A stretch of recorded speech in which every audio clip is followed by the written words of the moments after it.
السلام علیکم۔ جب فرعون نے موسیٰ علیہ السلام کو شہید کرنے کا حکم جاری کیا اور فرعون کے سپاہی حضرت موسیٰ علیہ السلام کی تلاش میں نکل پڑے تو یہ خبر سن کر ایک شخص جو حضرت موسیٰ علیہ السلام کا خیر خواہ تھا وہ دوڑتا ہوا حضرت موسیٰ علیہ السلام کے پاس آیا اور عرض کیا کہ اے موسیٰ، بے شک فرعون کے دربار والے آپ کے بارے میں مشورہ کر رہے ہیں کہ آپ کو شہید کر دیں، لہٰذا آپ جلد از جلد اس شہر سے نکل جائیے۔ اس پر مجبوراً موسیٰ علیہ السلام نے مصر سے ہجرت کا ارادہ فرمایا اور یہاں سے مصر کی سرحدوں کو پار کرتے ہوئے مدین جانے کا فیصلہ کیا۔ مدین وہ مقام تھا جہاں حضرت شعیب علیہ السلام رہا کرتے تھے۔ آپ اللہ تعالیٰ کے برگزیدہ پیغمبر تھے۔ مدین ایک صحرائی بستی تھی جو حضرت ابراہیم علیہ السلام کے صاحبزادے مدین کی نسبت سے آباد ہوئی تھی، اور یہ بستی فرعون کی سلطنت کی حدود سے باہر تھی۔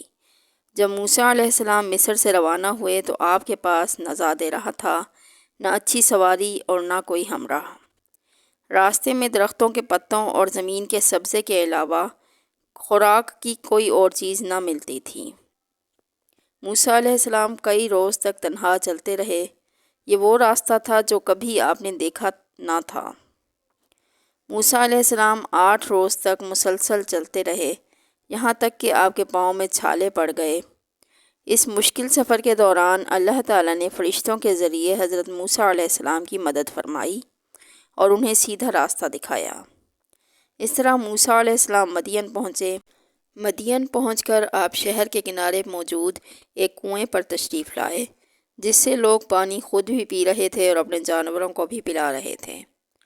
وہاں آپ نے لوگوں کا ایک گروہ دیکھا کہ وہ اپنے جانوروں کو پانی پلا رہے ہیں اور ان سے الگ دوسری طرف 2 عورتیں کھڑی ہیں جو اپنے جانوروں کو اس انتظار میں لے کر کھڑی ہیں کہ لوگ پانی پلا کر ہٹ جائیں اور کنواں خالی ہو تو وہ پانی لیں۔ چونکہ کنویں کو طاقتور لوگوں نے گھیر رکھا تھا اور ان کے ہجوم میں عورتوں کے لیے ممکن نہ تھا کہ وہ اپنے جانوروں کو پانی پلا سکیں۔ موسیٰ علیہ السلام کو ان باعفت خواتین کی حالت پر رحم آیا کہ جو ایک طرف کھڑی تھیں اور کوئی بھی ان کے ساتھ انصاف نہیں کر رہا تھا۔ چرواہے صرف اپنے جانوروں کی فکر میں تھے اور کسی اور کو موقع نہیں دے رہے تھے۔ مظلوموں کو ظلم سے بچانا حضرت موسیٰ علیہ السلام کی فطرت تھی، جس کی وجہ سے انہوں نے فرعون کے محل اور اس کی نعمتوں کو ٹھکرا دیا اور ملک بدر ہو گئے تھے، لہٰذا وہ اس ظلم پر خاموش نہ رہ سکے۔ بیان کیا جاتا ہے کہ حضرت موسیٰ علیہ السلام آگے بڑھے اور کنویں کے قریب گئے۔ آپ نے وہاں موجود چرواہوں کو پیچھے دھکیل دیا اور کہا کہ تم کیسے لوگ ہو کہ اپنے سوا کسی کی پرواہ نہیں کرتے۔ ان چرواہوں نے موسیٰ علیہ السلام کو غور سے دیکھا اور سہم گئے۔ لباس سے موسیٰ علیہ السلام کوئی قبطی سردار لگ رہے تھے اور جسمانی اعتبار سے بھی آپ کافی مضبوط اور لمبے چوڑے انسان تھے، لہٰذا چرواہے خاموشی سے پیچھے ہٹ گئے اور ڈول حضرت موسیٰ علیہ السلام کو دیتے ہوئے کہا کہ لیجئے، اگر آپ پانی کھینچ سکتے ہیں تو کھینچ لیجئے۔ انہوں نے موسیٰ علیہ السلام کو تنہا چھوڑ دیا، لیکن حضرت موسیٰ علیہ السلام اس وقت اگرچہ تھکے ہوئے تھے اور انہیں بھوک بھی لگ رہی تھی، مگر قوت ایمانی ان کی مددگار ہوئی جس نے ان کی جسمانی قوت میں اضافہ کر دیا، لہٰذا آپ نے اس ڈول کو اکیلے ہی کھینچ کر کنویں سے پانی نکالا جسے 8 یا 10 لوگ مل کر کھینچ رہے تھے۔ موسیٰ علیہ السلام نے ان خواتین کو پانی دیا اور پیچھے ہٹ گئے۔ اس وقت دھوپ اور گرمی شدید تھی اور حضرت موسیٰ علیہ السلام نے کئی روز سے ٹھیک سے کھانا بھی نہیں کھایا تھا۔ آپ تنہا اور شہر میں اجنبی تھے اور سرچ پانے کے لیے بھی کوئی آسرا نہ تھا، اس لیے آپ تھکاوٹ سے چور ہو کر پاس ہی ایک درخت کے سائے میں بیٹھ گئے۔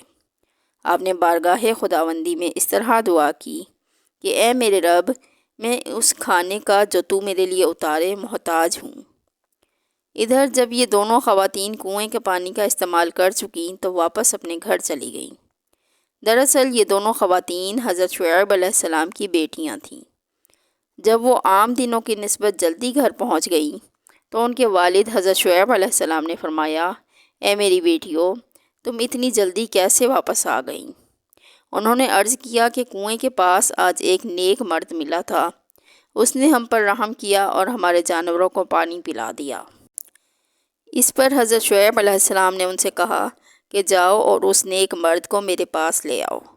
چنانچہ ان میں سے ایک صاحبزادی چہرے کو کپڑے سے ڈھانپے پردہ کیے ہوئے شرماتی ہوئی حضرت موسیٰ علیہ السلام کے پاس آئی اور کہا کہ میرے والد آپ کو بلا رہے ہیں تاکہ آپ کو اس کام کی اجرت دیں جو آپ نے ہمارے لیے کیا ہے۔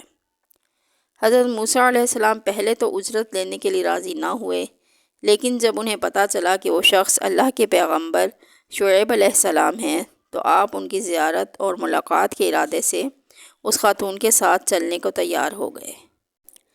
حضرت موسیٰ علیہ السلام نے اس خاتون سے فرمایا کہ آپ میرے پیچھے رہ کر راستہ بتاتی جائیں۔ اس طرح آپ حضرت شعیب علیہ السلام کے گھر تک پہنچ گئے۔ حضرت موسیٰ علیہ السلام کو دیکھ کر شعیب علیہ السلام نے آپ کا استقبال کیا اور اپنی بیٹیوں کو کھانا لانے کو کہا۔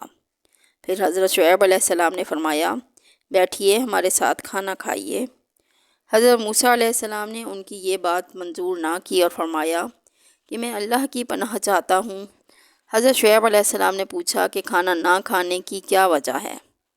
اس پر حضرت موسیٰ علیہ السلام نے کہا کہ مجھے اس بات کا اندیشہ ہے کہ یہ کھانا میرے اس عمل کا بدلہ نہ ہو جائے جو میں نے آپ کے جانوروں کو پانی پلا کر انجام دیا ہے، اور میں نیک عمل پر بدلہ لینا قبول نہیں کرتا۔ حضرت شعیب علیہ السلام نے فرمایا اے جوان، ایسا نہیں ہے، یہ کھانا آپ کے عمل کے عوض میں نہیں ہوگا، بلکہ یہ میرے اور میرے خاندان کی عادت اور رواج ہے کہ ہم مہمان نوازی کیا کرتے ہیں اور مسافروں کو کھانا کھلاتے ہیں۔ یہ سن کر موسیٰ علیہ السلام وہاں بیٹھ گئے اور کھانا تناول فرمایا۔ اس کے بعد حضرت موسیٰ علیہ السلام نے حضرت شعیب علیہ السلام سے مصر کے احوال، فرعون کے ساتھ گزرے وقت، اپنی پیدائش سے لے کر قبطی کے قتل اور فرعونیوں کے آپ کی جان کا دشمن بن جانے کے متعلق تمام حالات بیان کیے۔ حضرت شعیب علیہ السلام نے فرمایا اب آپ کو فرعون اور فرعونیوں سے ڈرنے کی کوئی ضرورت نہیں، اب آپ ظالموں سے نجات پا چکے ہیں، کیونکہ یہاں مدین میں فرعون کی حکومت نہیں ہے۔ جب موسیٰ علیہ السلام کھانا کھا چکے اور گفتگو بھی کر لی تو حضرت شعیب علیہ السلام کی ایک بیٹی نے عرض کیا ابا جان، آپ انہیں اجرت پر ملازم رکھ لیں کہ ہماری بکریاں چرایا کریں اور یہ کام ہمیں نہ کرنا پڑے۔ بے شک اچھا ملازم وہی ہوتا ہے جو طاقتور بھی ہو اور امانت دار بھی ہو۔ حضرت شعیب علیہ السلام نے اپنی صاحبزادی سے کہا کہ تمہیں ان کی قوت و امانت داری کا علم کیسے ہوا؟ خاتون نے عرض کیا کہ قوت تو اس سے ظاہر ہوتی ہے کہ انہوں نے تنہا کنویں کے ڈول کو کھینچ لیا جس کو 10 سے کم آدمی نہیں اٹھا سکتے تھے، اور امانت داری اس سے ظاہر ہے کہ انہوں نے ہمیں دیکھ کر سر جھکا لیا اور نظر نہ اٹھائی، اور مجھ سے کہا کہ تم پیچھے چلو تاکہ ایسا نہ ہو کہ ہوا کے جھونکے سے میرا کپڑا اڑے اور بدن کا کوئی حصہ نظر آ جائے۔ یہ سن کر حضرت شعیب علیہ السلام حضرت موسیٰ علیہ السلام کے اعلیٰ اخلاق اور شرافت سے بہت متاثر ہوئے، اور کچھ دیر سوچنے کے بعد حضرت موسیٰ علیہ السلام کو ایک پیشکش کی کہ آپ میری ایک صاحبزادی سے نکاح کر لیں۔ حضرت شعیب علیہ السلام نے کہا کہ اس نکاح کا مہر یہ ہوگا کہ آپ کو 8 سال میری ملازمت کرنا ہوگی۔ لہٰذا حضرت موسیٰ علیہ السلام اس پیشکش پر رضامند ہو گئے۔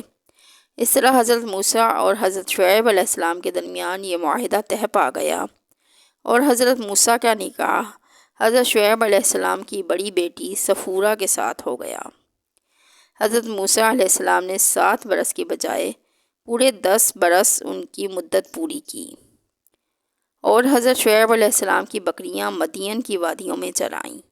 مدین میں گزرے ہوئے 10 سال حضرت موسیٰ علیہ السلام کی زندگی کا سب سے بہترین اور پرسکون وقت تھا۔ حضرت موسیٰ علیہ السلام کو مدین جیسے علاقے میں رہنے کا موقع ملا جہاں پھلوں اور میووں کی کثرت تھی۔ آپ کو حضرت شعیب علیہ السلام جیسا سسر اور استاد ملا جن سے آپ نے بہت کچھ سیکھا، اور حضرت صفورہ رضی اللہ عنہا جیسی نیک ہم سفر بیوی ملی جس سے آپ کی زندگی مکمل اور مزید خوبصورت ہو گئی۔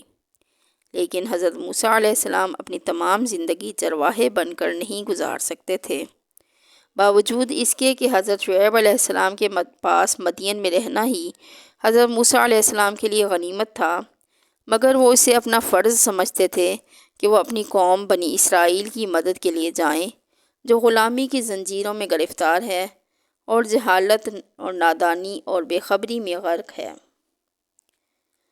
اور اللہ تعالیٰ نے حضرت موسیٰ علیہ السلام کو فرعون کی طاغوتی حکومت کو الٹنے کے مقصد سے ہی کھڑا کیا تھا۔ یہی احساس انہیں مصر جانے پر اکسا رہا تھا۔ لہٰذا 10 سال بعد حضرت شعیب علیہ السلام کی اجازت سے حضرت موسیٰ علیہ السلام اپنی زوجہ حضرت صفورہ رضی اللہ عنہا کے ساتھ واپس مصر کی طرف روانہ ہو گئے۔